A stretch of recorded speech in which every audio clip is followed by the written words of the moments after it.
You are listening to Salty Believer Unscripted, a conversation on Christian ministry and the Christian life. This is Salty Believer Unscripted. I'm Josiah Walker. Hey, how about that new intro music? I enjoyed it. I'm Brian Catherman. We've changed it up. Welcome to the show. And I don't really know what's going on today, but prior to sitting down for this week's episode, Brian, you asked me to read this article on clearlyreformed.org, Kevin DeYoung's blog. It's an article, came out today at the time of the recording of this podcast. November 27th. It says, On Culture War, Doug Wilson, and the Moscow Mood. I kind of like that Moscow mood sound. It sounds like a Moscow mule, I think. Anyway, yes. So what are we doing?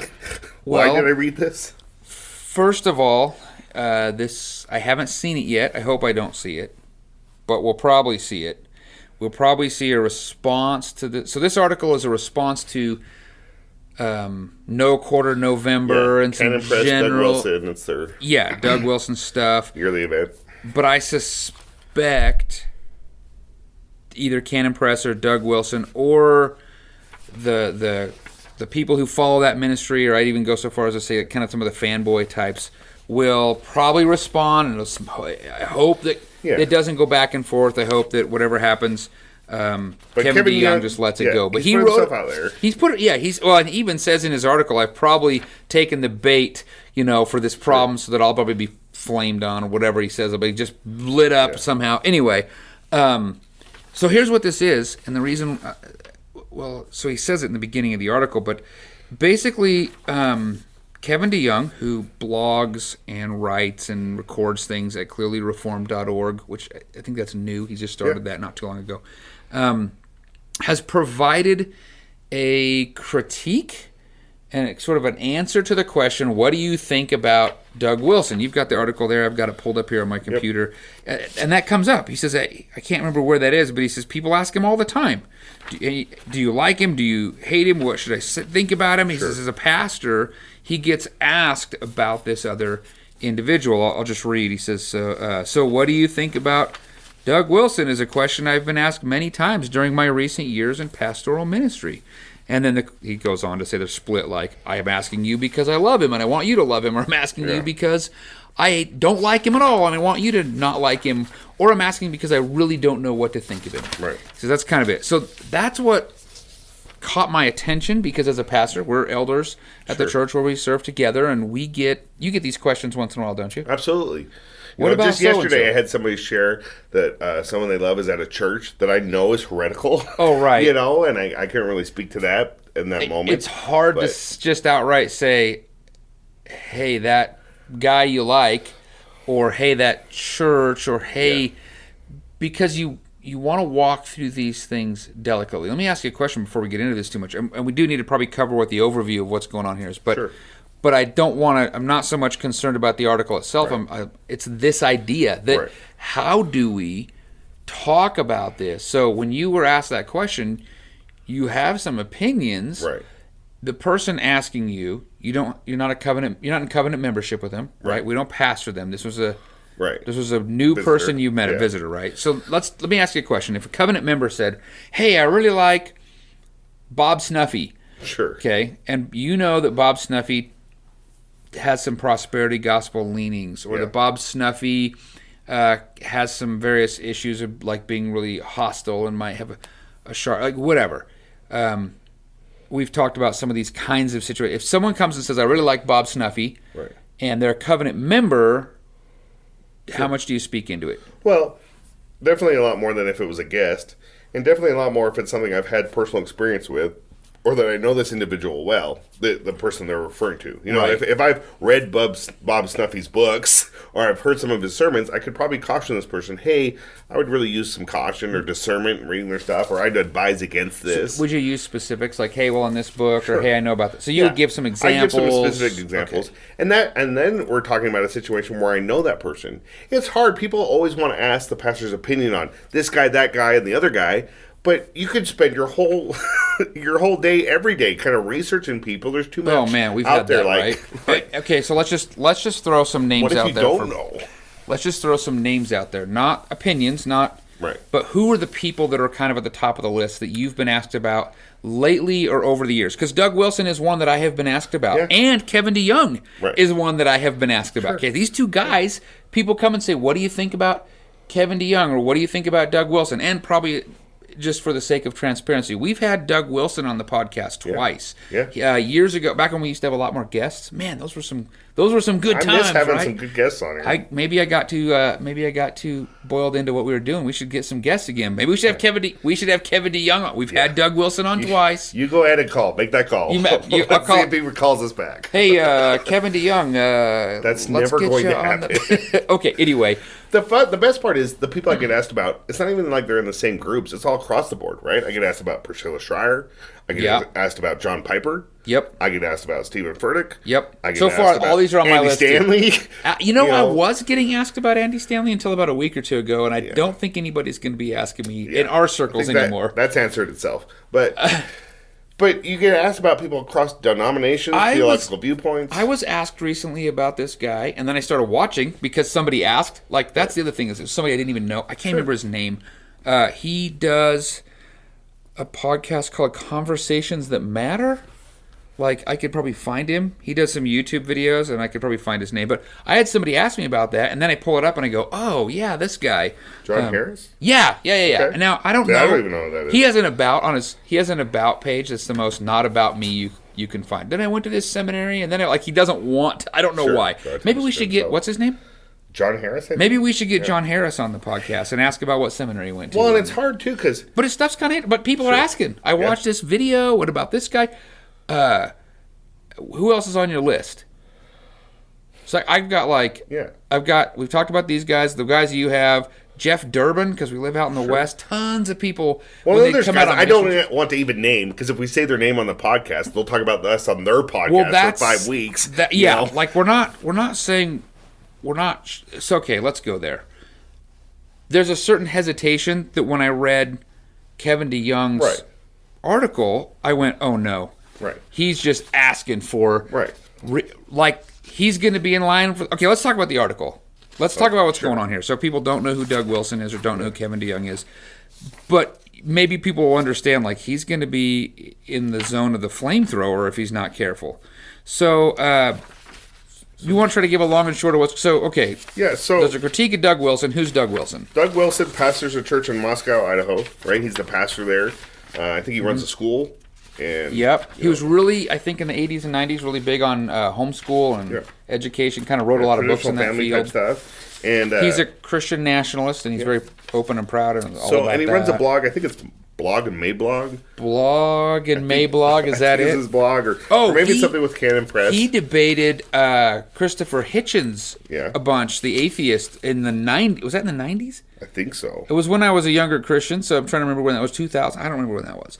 But basically, I guess every November he has what he calls No Quarter November, where he just basically doesn't hold back as he kind of speaks out against society and the world and different things like that. Explains that. Let's see here. Here I have it. He's sitting on a boat that he's going to light on fire. That one's from a couple of years ago. 2021? Welcome to No Quarter November. My name is Douglas Wilson. I'm glad you decided to join us. Now, some people want to know, what is it about November that makes us want to burn things? He's about to take a drink or something. And he's got There's a little cigar. libation for those evangelicals who think I ought not to be drinking stuff like that. The reason we're doing this, I don't think the boat he's sitting on is real, by the way. is not that we're He's going to light it on fire with this Molotov cocktail. To be incendiary, because we don't have a moral obligation to be incendiary. What we're saying is that the world has mysteriously, for some bizarre reason, I don't know how long this goes, but I think he's going to come to... He's going to say, I'm not going to give qualification to it, right? Do you have Basically, his point is, he's like, the world is flammable, everything catches fire these days, all you have to do is say something, and then he gives a couple examples, things that would have gone through in the past without anyone commenting, and now it just gets everyone riled up, and you just need to be ordinary and just let the world around you light on fire. Well, and then I think in one of Stay these... your post, he says. The explanation that I was looking for, besides just that one, is normally I give qualification upon qualification upon qualification, but in November I'm not going to qualify my statements. I'm just going to say them, take them, or leave them. And I think Kevin DeYoung is saying you do that all the time. Right. November's not any different, but it's sort of a marketing thing to give away things. But okay, so he starts critiquing Doug Wilson. Right. And the reason he's critiquing Doug Wilson is because not only is Doug Wilson kind of just, going after the world and, just trying to make a bold stance, but he kind of makes some cheap comments about other Christian denominations or brothers and sisters in Christ. Yeah. And, kind of like here in this video, he's drinking and he's sort makes some quip about, he's sort of making fun of it. People who think you shouldn't drink. And to Kevin DeYoung's point, he's just saying, either you got to kind of decide, like, are we all in the trenches to fight against the world and evil and sin together, or are we separate? Kevin DeYoung, which is interesting because it almost sounds like an ecumenical kind of like we're all in this. There's a line somewhere. Right Kevin here. DeYoung obviously disagrees with where Doug's line is compared to Kevin's line. Kevin DeYoung says, which is it?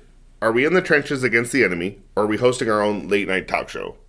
Doug's does kind of feel that way at times. And when I read that, I thought about R.C. Sproul and John MacArthur. Two great pillars of the faith, two men who were really passionate about the gospel and doctrine and so forth. And I watched a debate with them over baptism, infant baptism and believer's baptism. And I forget who it was. I think it was R.C. Sproul who said, at the end of the day, there's nobody else I want to have in the trenches with me. I remember that. Other than John MacArthur, right? If you're going to do this, and then they were really, really good about dealing with their differences without just taking jabs. Right, without just straight. Now, that's not to say they can't have little quibs here and there. Right. But I think what Kevin DeYoung's saying is it's quibs all the time. Right. It's just jabs all the time. And nobody's really safe, right? Because he's going after other Christians. And Kevin DeYoung makes the point here, too, that, him dressing up and being on this fake boat that he lit lights on fire. It burns. The video for this year where he's got a flamethrower. Kevin DeYoung says, if Rick Warren... That flamethrower is no joke, by the way. Oh, yeah, you can buy it for $1,943. In the video. So if you look up No Quarter November 2023, I think is where that video is. That flamethrower shoots like 20 feet, man. No. Anyway, so you can buy it, and then what does he say about it? But he says, if Rick Warren did videos like this, like NQN, granted they would have a much different vibe, but the same people that love Wilson's gimmicks would almost certainly lampoon a hyped-up, dressed-up Rick Warren close-up as self-serving cringe. So they're saying if other people did what he did, they'd be upset about it. What he's critiquing is sort of this fanboy, cheerleader sort of thing, rather than an intellectual conversation. Admittedly, it's interesting to me. I think I've seen a pretty big change in Doug Wilson. Maybe because we've had him on the podcast. Maybe before. I've seen a big change in me, but when we first had him on the podcast, we were going through what a pastor is, and we had interviewed quite a few other pastors. Yeah. I think Jim Hamilton might have been in that series. Dr. Hamilton. We were looking at some various people and saying, okay, let's talk through this, and it was articulate and generous and well thought out, and it wasn't just this I'm going to fight for fight's sake, right? And then we had him on again about what a preacher is, or preaching a sermon, like years later. Now, admittedly, I don't think he knew what podcast he was getting on, and then he saw how we were not very high end, and he was like, what have I gotten myself into? This is a No Frills podcast. No, it's a No Frills podcast, yeah, for sure. But he was still generous in that, and I actually still appreciated what he had to say about how you bring the word. And then, I don't know if it's just the years. I don't know if it's living in Moscow, Idaho. Maybe that has something to do with it. Or he's kind of far removed from a lot of the other parts of the world. Right. And so maybe living in that bubble, which admittedly might be nice, not having a lot of the rest of the liberal aspects and the anti-Christian aspects of the world that you have to live in. So maybe he gets to lob grenades from outside into it or something. I don't know, because I don't live in Moscow, but I don't know. Something's changed, but Kevin DeYoung has clearly felt like at this point he's had to speak into it because people are asking, and we've reached some Because spot. whatever he's doing, he's drawing attention, right? So you either have people that love Douglas Wilson or hate him or just don't even know what to think. And that's how Kevin DeYoung kind of starts his article. But you see in these videos, Douglas Wilson make comments about Southern Baptists and the G3 conference and different things like that. Yeah. And what I like that Kevin DeYoung brings up is just what is our role as pastors? Yep. What should our demeanor be? What should our attitude be?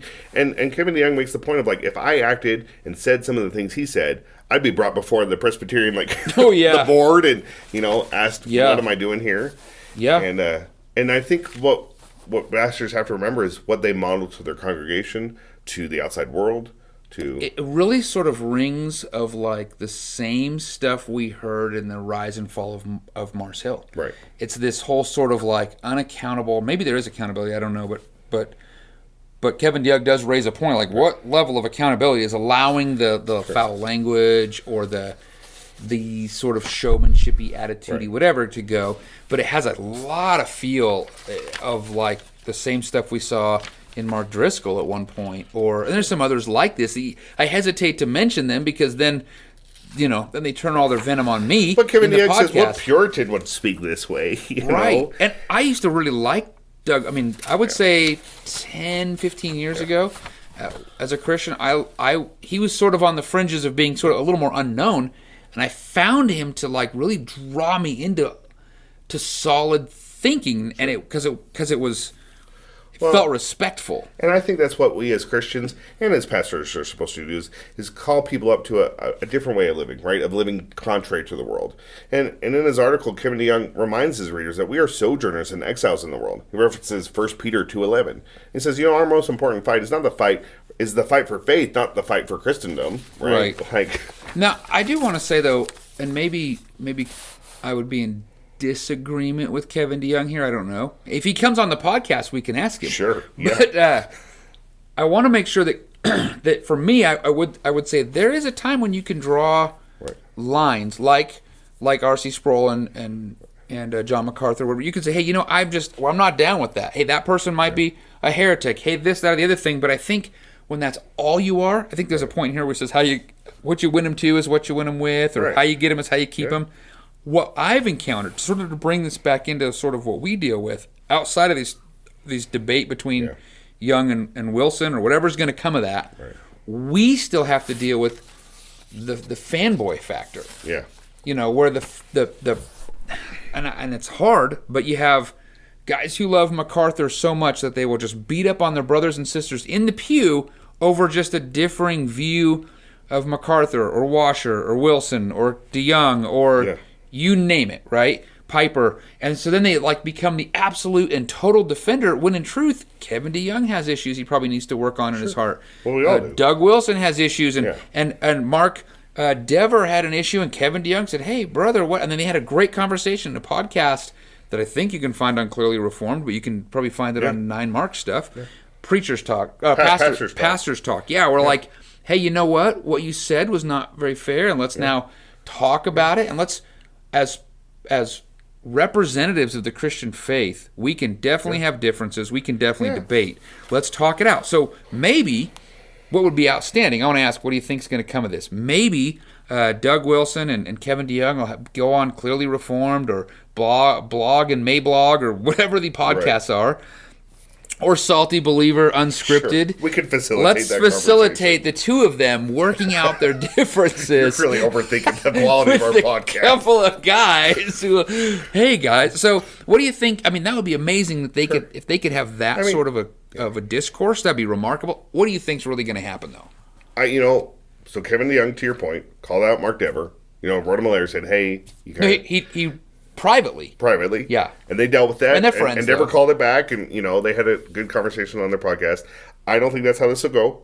I think Doug Wilson will fire some shots back. And, I think he's very opinionated and very convicted in the way he does things. Mm-hmm. But I appreciated the way that DeYoung kind of ended his article here.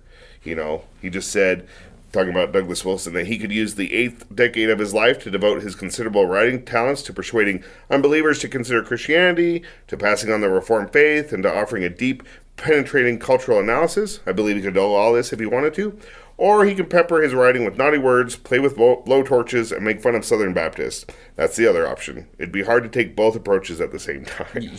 And that's good. I just feel like sometimes you have the freedom and the liberty as a Christian to say things or do things a certain way, but is that the reputation we want in our community? Is that how we want to make a bold stance, against the world where we live and where we work? I think the most helpful thing we can do at this point for our listeners is, as pastors who have people that are coming to us and as we're trying to help, how would you, as an elder, shepherding a congregation of people who see these videos or have their fans, how would you counsel or advise them to think about the people they like the most? What would you say to them? I would say when you look at someone that gets you excited and gets you riled up because of what they say or how they say it or any of that kind of thing, I would ask you to examine that person and say, how would I feel if my pastor acted that way, said those things, had that kind of demeanor? That's really good. Well, the hard part about that is some people want me to be that way. Sure. I'm like, so that might backfire. But the Rick Warren example is really good. If this is right and true, it wouldn't bother you if it was Stephen Furtick saying it or Rick Warren saying it. How about somebody with an opposing viewpoint from you? Right. If you're super conservative and someone from a liberal bent said and acted the way this person same is, thing, yeah. Would you be okay with them sharing their viewpoint that way? That's really good advice. I'm gonna suggest this, and we've, I don't know if we've talked about it on the podcast. I think we have. We're always wrong somewhere. We're not perfect. Okay, so I think first it's helpful to sort of examine your own heart. Why do I like this? Right? What is it about this that I enjoy? I used to watch some videos from some people, and there's a few different people that do this. They do like an apologetic man on the street thing. And the person they're debating with, or they're trying to, like maybe they're talking to Mormons, or they're talking to atheists, or whatever, on the street. And I used to watch, and it finally dawned on me one day, I watch these videos because they're entertaining to watch this person who had the camera and had the control and had the editing make himself look good while he made the other person look bad. For sure. And I realized that's entertainment. And I had to say, I can't watch these anymore. I got to check my heart. So I would say if you're watching because you just like the dumpster fire, you might want to think about that. But also, it's helpful to say, where does this person get something wrong? How they're saying it might be wrong. Nobody's perfect. Maybe what they're saying. Hey, I disagree with this person on this theological view or this way to say it. I think that'd be helpful to go, where are we not perfect? Right. And before you kind of ask your pastor or ask your mentor what they think about somebody, examine that person against Scripture. Yeah. Because chances are your pastor has never maybe even heard of that person or seen any of their stuff. Right. But yeah. And maybe just not what do you think about so-and-so, but maybe how do you think so-and-so could help me in my walk with Jesus? Right. Something like that. Yeah. Opposed to just, what's your opinion? Thumbs up, thumbs down. How does this actually benefit the kingdom? And what do you think I should read from so-and-so? Or do you think I should? Like, what are your, not just the do you like him, not like him? That's like when they asked John MacArthur what he thought of Stephen Furtick. And he just said unqualified. Like, just one word. Yeah. Where do you go from there, right? Yeah. So. Yeah. No, there's some value, I think, in the approach. So you don't think that at the end of the day, this is going to be a real kingdom-driven... Do you think Kevin DeYoung should have been silent? No, I think it's hard. Obviously, you and I pastor a small church, so it's easier to be a little quieter on what we think about others. But Kevin DeYoung is a pretty prominent Christian, evangelical. He's taught at the seminary. He probably gets asked a lot. He's written some books and stuff, so he probably gets asked this question, and people look to him to say, what do you think about this? And I think he brought up a great point of just the example we set for a lost world. Yep, that is good. Well, my hope is that they can facilitate a really good conversation, and if they can't decide on which vehicle they're going to put that on, we'll put it right here on Salty Believer Unscripted. Salty Believer Unscripted. Stay tuned for that episode. I should probably check my heart, because I just think that would be crazy, but... But I wouldn't hold your breath. No. But Kevin DeYoung, Douglas Wilson, if you're listening, feel free to drop us a line, and we'll have you on soon. Hey, wait, what's our email? That's saltybeliever@gmail.com. All right, I'll be waiting for those emails to come in. Well, let's go check them now. Until next time. Thanks for listening. Salty Believer Unscripted is a production of SaltyBeliever.com. Visit the website to find more resources like the podcast you've just listened to.